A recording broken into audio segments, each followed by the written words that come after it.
नमस्कार student. Geography में board परीक्षा की तैयारी के जो अपन वीडियो बना रहे थे उसमें जो व्यवसाय थे, मानव व्यवसाय, उनके बारे में अपन ने कर लिए थे। मानव व्यवसायों का वर्गीकरण अपन ने कर लिया था, प्राथमिक, द्वितीयक, तृतीयक, चतुर्थक। ठीक है, उसके बाद में अपन प्राथमिक व्यवसायों में कौन कौन से क्रियाकलाप होते हैं उसके बारे में करते हैं। सबसे पहली बात आती है पशुचारण की। देखो पशुचारण कब स्टार्ट हुआ? पशुचारण स्टार्ट हुआ था जब आखेट और भोजन संग्रहण से मानव की उदर पूर्ति कम होने लगी या मानव अपना जीवन व्यापन आखेट व भोजन के आधार पर नहीं कर पा रहा था, तो किसका उसने व्यवसाय स्टार्ट किया? पशुचारण का व्यवसाय स्टार्ट किया। पशुचारण के व्यवसाय में उसने क्या किया कि पशु शुरुआत में आदिमकालीन तरीके से पशुचारण किया, उसके बाद में धीरे धीरे पशुचारण को व्यावसायिक बनाया। ठीक है, कृषि में आदिम कृषि स्टार्ट की, उसके बाद में कृषि को उसने व्यापारिक और व्यवसायिक कृषि बनाया। तो उन सबका अपन अध्ययन करते हैं। ठीक है, सबसे पहले पशुचारण का कार्य। पशुचारण कब स्टार्ट हुआ? ध्यान रखना, पूछा गया है एग्जाम में। पशुचारण आखेट व भोजन संग्रहण से मानव की उदर पूर्ति नहीं होने लगी, अर्थात उसका पालन पोषण नहीं होने लगा, तो पशुचारण स्टार्ट किया। अब पशुचारण का कार्य है वो किन क्षेत्रों में होता है? मुख्य रूप से पशुचारण का कार्य उष्ण व शुष्क जो जलवायु है, शीतोष्ण व शुष्क, दोनों ध्यान रखना। उष्ण व शुष्क और शीतोष्ण व शुष्क जलवायु के जो क्षेत्र है उनमें मुख्य रूप से पशुचारण का कार्य किया जाता है। तथा उबड़ खाबड़ धरातल जहां कृषि नहीं की जा सकती वहां आज भी पशुचारण किया जाता है। और मुख्य रूप से पर्वतीय क्षेत्र जहां गुर्जर, बकरवाल, गद्दी, भूटिया ये जनजातियां हैं वो क्या करती है? पशुचारण का कार्य करती है।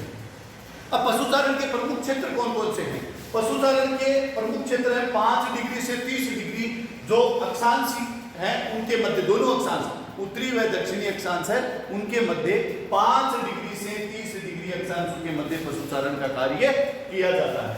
घास की ऊंचाई यहाँ पर जो पशुओं के चरने के लिए घास होता है उसकी ऊंचाई 1.8 मीटर से 3 मीटर के बीच में होती है।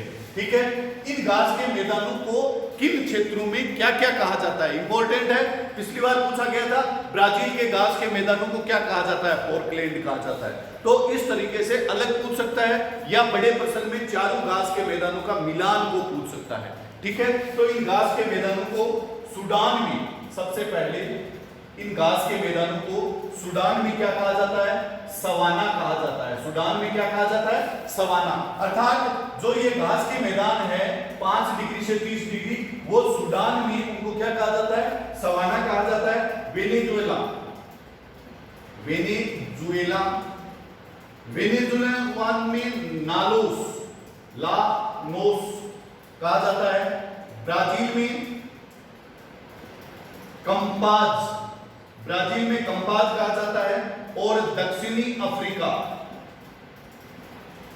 दक्षिणी अफ्रीका में पार्कलैंड कहा जाता है। पिछली बार का जो क्वेश्चन था वो था दक्षिणी अफ्रीका में घास के मैदानों को क्या कहा जाता है? पार्कलैंड। ध्यान रखना, सूडान में सवाना, वेनेजुएला में लानोस, ब्राजील में कंपाज है। ध्यान रखना, कंपास से नहीं, कंपाज है। ठीक है, एक जगह आपको पंपाज भी देखने को मिलेगा, वो पंपाज और कंपाज का फर्क ध्यान रखना। ब्राजील में कंपाज कहा जाता है और दक्षिणी अफ्रीका में पार्कलैंड कहा जाता है। उसके बाद में ये तो हो गया जो उष्ण कटिबंधीय जो क्षेत्र थे उनके बारे में। पशुचारण के मुख्य क्षेत्र ये सारा का सारा है वो उष्ण कटिबंधीय क्षेत्र। ठीक है, ध्यान रखना, 5 डिग्री से 30 डिग्री उत्तरी अक्षांश और दक्षिणी अक्षांश दोनों को। ठीक है, घास की ऊंचाई 1.8। अगर ग्लोब की बात करें तो ये 0 डिग्री है। ये दोनों तरफ 5 डिग्री का क्षेत्र छोड़ के ये 5 डिग्री से 30 डिग्री और ऊपर भी 5 डिग्री से 30 डिग्री। ठीक है, ये जो क्षेत्र है वो उष्ण कटिबंधीय घास के मैदानों में आता है। और इन चारों के नाम ध्यान रखना, सूडान में सवाना, वेनेजुएला में लानोस, ब्राजील में कंपाज और दक्षिणी अफ्रीका में पोर्कलैंड कहा जाता है। इसको मिलान के आधार पर भी पूछ सकता है या पशुचारण के शीतोष्ण कटिबंधीय जो घास के मैदान हैं उनके बारे में पूछा जाता है। तो आपको चारों ध्यान में रखना है। ये उष्ण कटिबंधीय हो गए। उसके बाद में शीतोष्ण कटिबंधीय,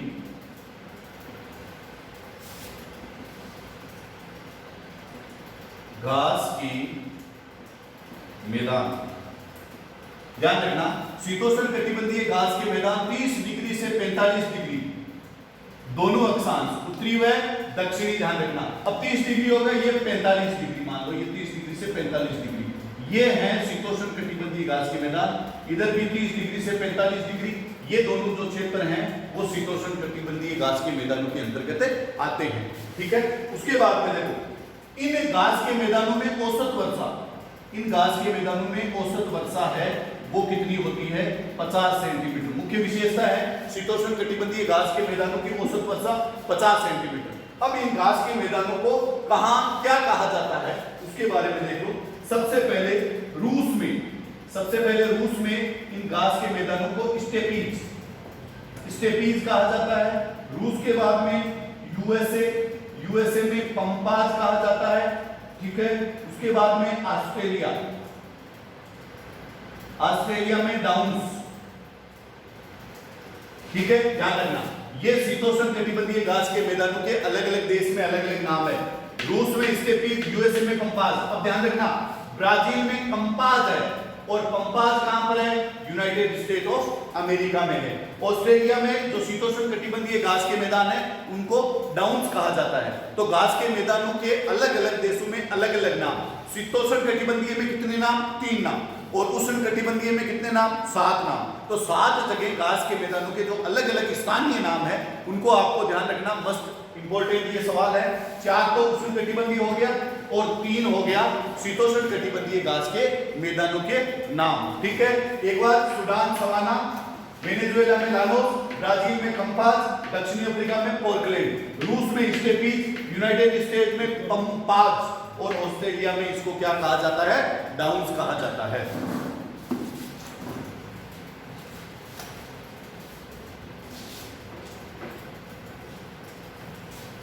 तो पशुचारण के क्षेत्र थे वो क्षेत्र अपन पढ़ रहे थे। तो पशुचारण के क्षेत्र में उष्ण कटिबंधीय हो गया, शीतोष्ण कटिबंधीय हो गया। उसके बाद में मरुस्थलीय क्षेत्र, मरुस्थलीय क्षेत्र में देखो ये हो गया अरब का मरुस्थल हो गया, थार का मरुस्थल हो गया और कालाहारी मरुस्थल हो गया। कालाहारी, ध्यान रखना मरुस्थलीय क्षेत्रों में अरब, थार और कालाहारी मरुस्थल तीनों को इंक्लूड करना है। और जो चौथा क्षेत्र है वो है पर्वतीय क्षेत्र। चौथा क्षेत्र है वो कौन सा क्षेत्र है? पर्वतीय क्षेत्र, जहां पशुचारण का कार्य किया जाता है। इसमें विश्व के लगभग सभी पर्वतों को शामिल किया गया है जहां पर कौन सा कार्य किया जाता है? पशुचारण का कार्य किया जाता है। ठीक है, अब ये पशुचारण के 4 क्षेत्र हो गए। उसके बाद में देखो अब सबसे पहले है चलवासी पशुचारण। चलवासी पशुचारण, ध्यान रखना चलवासी पशुचारण क्या होता है। देखो परिभाषा अगर पूछे चलवासी पशुचारण, चलवासी पशुचारण का तात्पर्य है यह एक परंपरागत ढंग का आदिम प्रकार का क्या है? पशुओं को चराने का ढंग है। इसमें क्या होता है? विस्तृत मैदान चाहिए, बहुत लंबा चौड़ा विस्तृत क्षेत्र चाहिए। आधुनिक कोई पद्धति नहीं है। इनके जो पशु होते हैं वो इनकी क्या होती है? संपत्ति होते हैं। और ये लंबा जो टाइम है या लंबा जो स्थान है उसको अपने पशुओं को चराते चराते क्या करते हैं? तय करते हैं।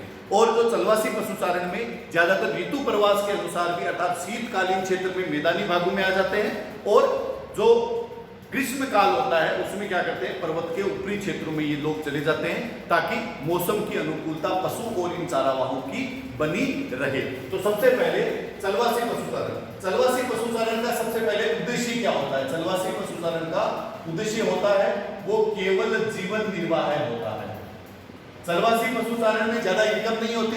पशुओं की ऊन है, मांस है, उनकी खाद है, उनका दूध है, ये सारी चीजें बेच के वो लोग क्या करते हैं?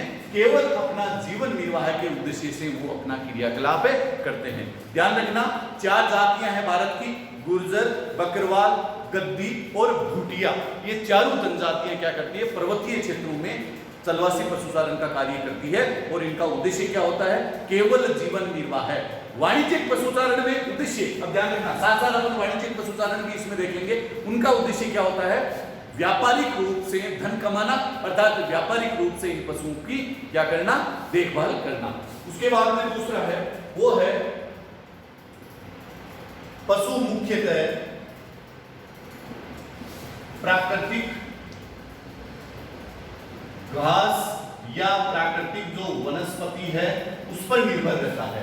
अर्थात प्रकृति पर जो घास या प्रकृति पर जो वनस्पति है होती है उसको पशु ये क्या करते हैं, मुख्य रूप से खाते हैं। इनको अलग से कोई तरह का खाद्यान्न नहीं मिलता है। उसके बाद में जो तीसरी विशेषता है वो होता है भूमि का विस्तृत प्रयोग। भूमि का विस्तृत प्रयोग किया जाता है, अर्थात लंबे क्षेत्र में ये लोग क्या करते हैं, अपने पशुओं को अलग अलग दिन, आज इस जगह कल उस जगह, और आगे से आगे ये लोग क्या करते हैं, बढ़ते जाते हैं। जैसे अपन मारवाड़ी में गोड़ू एवड़ बोलते थे, ये लोग क्या करते थे, जिस साल थोड़ा सा मौसम या जलवायु के कारण यहाँ पर फसल उत्पादन कम होता था या घास की पैदावार कम होती थी, तो ये पंजाब, हरियाणा और उत्तर प्रदेश का जो क्षेत्र होता था उसमें अपन के यहाँ के लोग क्या करते थे, अपनी भेड़ें लेके जाते थे, उसे गोड़ू एवड़ अपन बोलते थे। वही सेम टू सेम प्रक्रिया इसमें होती है। तो भूमि का विस्तृत प्रयोग किया जाता है। इनकी संपत्ति, इनके पशु होते हैं, इनकी संपत्ति होती है वो इनके क्या होते हैं, पशु होते हैं। अर्थात इनके पास ज्यादा पूंजी नहीं होती, ये कुछ पशुओं का एक निश्चित झुंड होता है, उसको लेके ये इधर उधर क्या करते हैं, विचरण करते हैं, और इनका जो संपत्ति होता है वो इनके केवल पशु होते हैं। इसके अलावा इनके पास ज्यादा संपत्ति नहीं होती। अधिकांश जो चारावाहे हैं, अधिकांश चारावाहे क्या करते हैं, किस रूप में रहते हैं, कबीला टाइप के लोग रहते हैं। ये अलग अलग झुंड में अलग अलग जाति के अलग अलग कबीले होते हैं, और ये कबीले क्या करते हैं, एक स्थान से दूसरे स्थान पर विचरण करते रहते हैं, और मौसम के अनुसार वापस अपना स्थान क्या करते हैं, परिवर्तन करते हैं। तो ज्यादातर जो चारावाहे प्रजातियां हैं वो क्या है, कबीला टाइप में अपना जीवन यापन करती है। उसके बाद में पशु चारण की यह प्राचीन विधि है, अर्थात परंपरागत ढंग से क्या करते हैं, पशुचारण करते हैं। और पशुचारण की ये क्या है, एक प्राचीन विधि है, जिसमें क्या किया जाता है, प्राचीन ढंग से पशुओं को पाला जाता है, और प्राचीन ढंग से विधियों से ये पशुओं का स्थान परिवर्तित करते रहते हैं। उसके बाद में चारे की प्राप्ति के लिए स्थान परिवर्तन, ठीक है, या इसको अपन बोल देते हैं ऋतु प्रवास करते हैं। जैसे अभी मैंने आपको उदाहरण बताया था, शीतकालीन क्षेत्रों में क्या करते हैं, जो ऊंचे क्षेत्र है या पर्वतीय क्षेत्र है वहां पर तापमान क्या हो जाता है, ज्यादा कम हो जाता है, जिसके कारण ये क्या करते हैं, सामान्य तापमान वाले जो कौन से क्षेत्र, मैदानी क्षेत्रों में आ जाते हैं। और जो ही गर्मियां स्टार्ट होती है ये धीरे धीरे धीरे धीरे पर्वतीय क्षेत्रों की ओर जाते हैं, और जब एकदम शीतकाल आ जाता है, एकदम गर्मी आ जाती है, तो पर्वतीय क्षेत्रों के क्या हो जाते हैं, ऊपरी क्षेत्रों में चले जाते हैं। और जो ही वापिस शीतकाल स्टार्ट होता है, धीरे धीरे उन पर्वतीय क्षेत्रों के निचले भागों में आते आते एकदम शीतकाल की जो पीक होता है उस समय ये कहाँ जाते हैं, मैदानी भागों में आ जाते हैं। तो स्थान परिवर्तित करते रहते हैं। उसके बाद में जो मुख्य जातियां हैं वो गुर्जर, बकरवाल, गद्दी और भूटिया जो जनजातियां हैं ज्यादातर भारत के, ये लोग क्या करते हैं, पशुचारण का कार्य करते हैं। अब देखो, चलवासी पशुचारण, दूसरी तरफ अपन वाणिज्यिक या व्यापारिक पशुचारण को, क्योंकि एग्जाम में कभी भी सीधा सवाल नहीं पूछता, वो क्या करता है, व्यापारिक पशुचारण और चलवासी पशुचारण में अंतर ज्यादातर पूछा जाता है, तो अपन अंतर को थोड़ा सा देख लेते हैं। इनका उद्देश्य क्या होता है, जीवन निर्वाह करना, जीवन निर्वाह होता है। वाणिज्यिक पशुचारण में उद्देश्य क्या होता है, व्यापार या धन या पूंजी प्राप्ति, पूंजी प्राप्ति होता है। व्यापारिक और वाणिज्यिक में इसमें जीवन निर्वाह है, इसमें व्यापार, धन या पूंजी प्राप्ति के लिए वाणिज्यिक पशुचारण किया जाता है।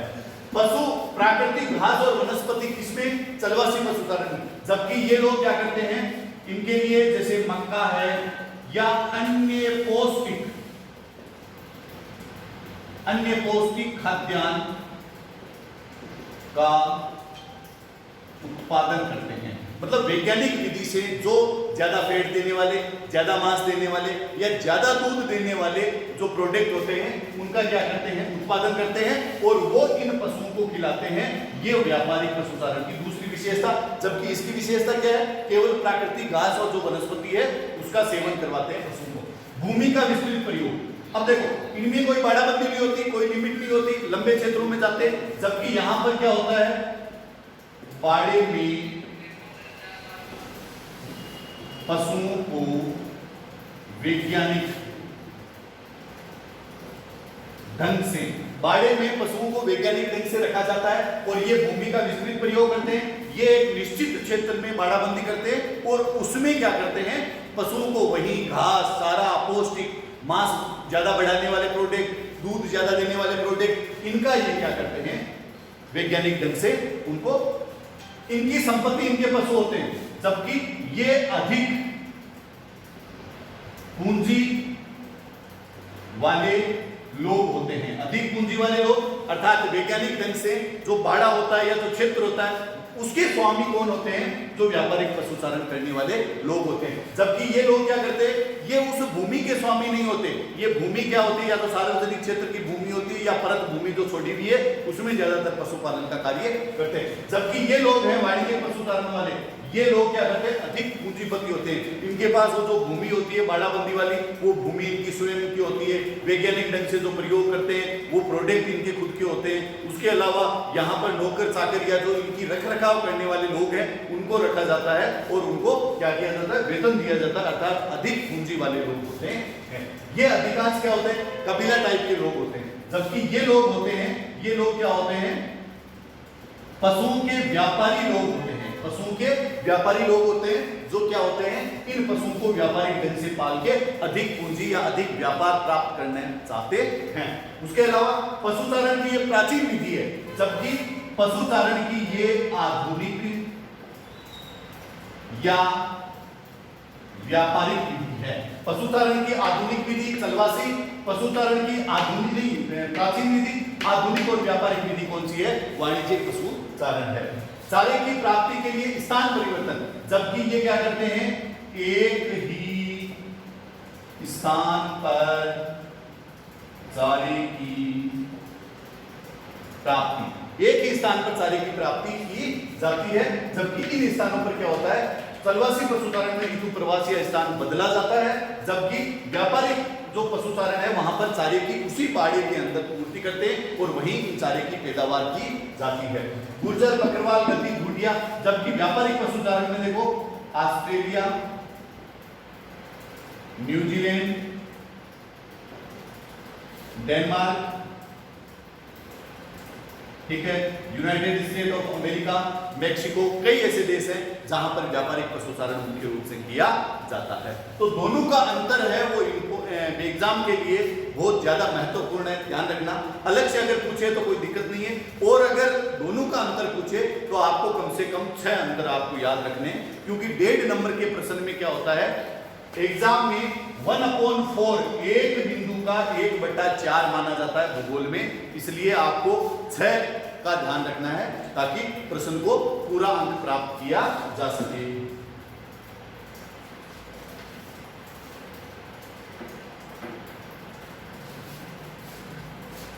अब देखो, चलवासी पशुचारण का स्थान क्षेत्र वर्तमान में कम हो रहा है, क्यों? यह प्रश्न कई बार एग्जाम में पूछा गया है कि जो चलवासी पशुचारण है उसका क्षेत्र वर्तमान में लगातार कम हो रहा है, अर्थात उस कम होने के कारण क्या है। सबसे पहले जो क्षेत्र है उनकी राजनीतिक बाड़ाबंदी, राजनीतिक, ठीक है, राजनीतिक सीमाओं का निर्धारण, कैसे लिख दो, राजनीतिक सीमाओं का क्या होता है, निर्धारण किया जाता है। जैसे राज्य वाइज सीमा का निर्धारण कर दिया, ठीक है, उसके बाद में जिला वाइज सीमा का निर्धारण कर दिया, एक देश से दूसरे देश की सीमाओं का निर्धारण कर दिया, जिससे क्या हुआ, स्थान सीमित हो गए, और स्थान सीमित होने के कारण जो चलवासी पशुचारण के लोग हैं उनको विस्तृत स्थान नहीं मिल पाता, और विस्तृत स्थान नहीं मिलने के कारण चलवासी पशुचारण है वो लगातार क्या हो रहा है, कम हो रहा है। उसके बाद में जो दूसरा है वो है आधुनिक बस्तियों का निर्माण, अर्थात लगातार आधुनिक बस्तियों का क्या हो रहा है, निर्माण किया जा रहा है, जिसके कारण क्या हो रहा है, ये जो चलवासी पशुचारण के लोग हैं उनका स्थान क्या हो रहा है, परिवर्तित हो रहा है। तो आधुनिक बस्तियां लगातार बस रही है, जिसके कारण जो क्षेत्र है चलवासी पशुचारण का वो क्या हो रहा है, सीमित हो रहा है, और उसी के कारण चलवासी पशुचारण का स्थान है वो लगातार कम हो रहा है, या चलवासी पशुचारण का जो प्रचलन है वो लगातार कम हो रहा है। अब अपन देखेंगे कि किन स्थानों पर, जैसे कई स्थान ऐसे हैं जिनमें चलवासी पशुचारण के जो क्षेत्र थे वहां पर स्थायी कृषि की जाने लगी, और कई क्षेत्र थे जहां पर चलवासी पशुचारण के स्थान पर व्यापारिक कृषि की जाने लगी। तो चलवासी पशुचारण कम होने के जो मुख्य कारण है किन किन क्षेत्रों में, वो अपन देखते हैं। तो हेडिंग है चलवासी पशुचारण के स्थान पर अन्य व्यवसाय, चलवासी पशुचारण के स्थान पर अन्य व्यवसाय। उसमें पहला है उत्तरी व दक्षिणी अमेरिका व ऑस्ट्रेलिया। यहां पर चलवासी पशुचारण के स्थान पर व्यापारिक पशु पालन, व्यापारिक पशु पालन। उसके बाद में दक्षिणी रूस का स्टेपीज घास क्षेत्र, इस क्षेत्र में क्या हुआ, इस व्यापारिक पशुचारण के कारण यहां पर स्थायी कृषि की जाने लगी, और स्थायी कृषि में मुख्य रूप से यहां पर किसकी कृषि की जाने लगी, कपास की कृषि की जाने लगी। जिसका मुख्य कारण क्या था, मुख्य कारण था कि सिंचाई की सुविधाओं में वृद्धि, सिंचाई की सुविधाओं में क्या हुई, वृद्धि हुई, जिसके कारण दक्षिणी रूस का जो स्टेपीज घास के मैदान का जो क्षेत्र है वहां पर स्थायी कृषि की जाने लगी। स्थायी कृषि में मुख्य रूप से जो दक्षिणी घास का रूस का जो क्षेत्र है उसमें कपास की कृषि की जाने लगी। पूछा जा सकता है कि चलवासी पशुचारण कम क्यों हुआ, तो ये दोनों पॉइंट लिख देना, और किन स्थानों पर चलवासी पशुचारण के स्थान पर अन्य व्यवसाय किए जाने लगे, उसमें मुख्य रूप से कौन सा है, उत्तरी व दक्षिणी अमेरिका दोनों में, और ऑस्ट्रेलिया में चलवासी पशुचारण के स्थान पर कौन से पशुपालन किया, कौन सा स्थान आ गया, व्यापारिक पशुपालन का। उसके बाद में दक्षिणी रूस का स्टेपी जो घास का क्षेत्र है वहां पर स्थायी कृषि की जाने लगी, और स्थायी कृषि मुख्य रूप से किसकी, कपास की। वो उसका कारण क्या हुआ, सिंचाई की सुविधाओं में क्या हुई, वहां पर वृद्धि हुई, जिसके कारण ये सारी जो बदलाव चलवासी पशुचारण के स्थान पर आया है।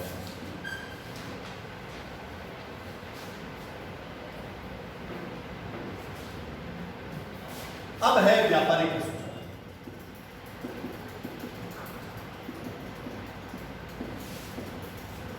व्यापारिक पशुचारण की अपन विशेषता देख रहे थे, तो व्यापारिक पशुचारण की विशेषता एक बार दोबारा देख लेते हैं। एक ही स्थान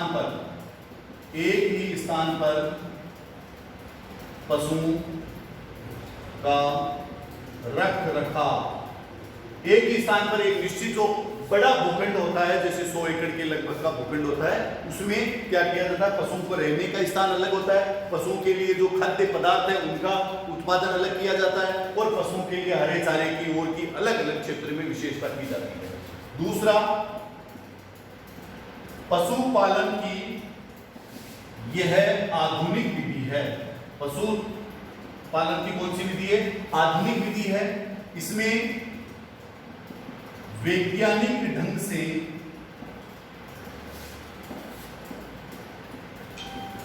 पशुओं को पाला जाता है, अर्थात उनका स्वास्थ्य, खान पान, ये सारी चीजें वैज्ञानिक ढंग से तैयार की जाती है। जैसे कई पशु होते हैं वो ऊन ज्यादा देते हैं, तो ऊन ज्यादा देने वाले प्रोडक्ट उनको खिलाए जाते हैं। कई पशु होते हैं वो मांस के लिए पाले जाते हैं, तो ज्यादा मांस, जैसे मक्का है, अमेरिका में पशुओं को ज्यादा मक्का खिलाया जाता है, जिससे उनमें क्या होता है, मांस की मात्रा अधिक होती है। ज्यादा दूध देने वाले जो खाद्य पदार्थ हैं उनकी पैदावार करके इन पशुओं को वही खिलाया जाता है। तो पशुओं को मांस के लिए, दूध के लिए, ऊन के लिए और अन्य उसकी हड्डियों के प्रयोग के लिए अलग अलग रूप से पाला जाता है, तो उसका वैज्ञानिक ढंग से उपचार किया जाता है।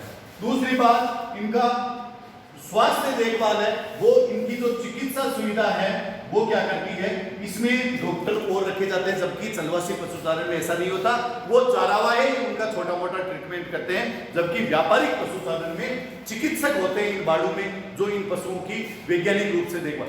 नस्ल सुधार का कार्यक्रम भी क्या करते हैं, चिकित्सा ढंग से करते हैं, ताकि जो आने वाली या उनकी जो होने वाली नस्लें हैं वो ज्यादा दूध देने वाली, ज्यादा मांस देने वाली नस्लें पैदा होती है, जिसके कारण क्या होता है, इनको चिकित्सा विधि के द्वारा उनका रख रखाव और पैदावार की जाती है।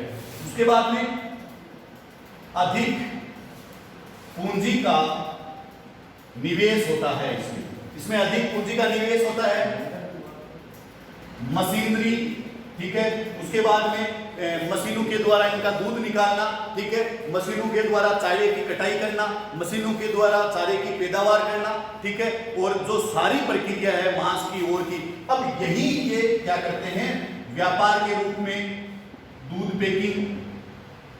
पैकिंग के अलावा दूध के अन्य प्रोडक्ट जैसे छाछ है, दही है, घी है आदि की पैकिंग करना, मांस की पैकिंग करना, ठीक है। उसके बाद में इनके ऊन है, बाल है, उनसे विभिन्न प्रकार के प्रोडक्ट बनाकर उनकी पैकिंग करके ये एक व्यापारिक रूप से क्या करते हैं, पशुओं का पालन करते हैं। आगे का अपन अगले वीडियो में देखेंगे। जय हिंद, जय भारत।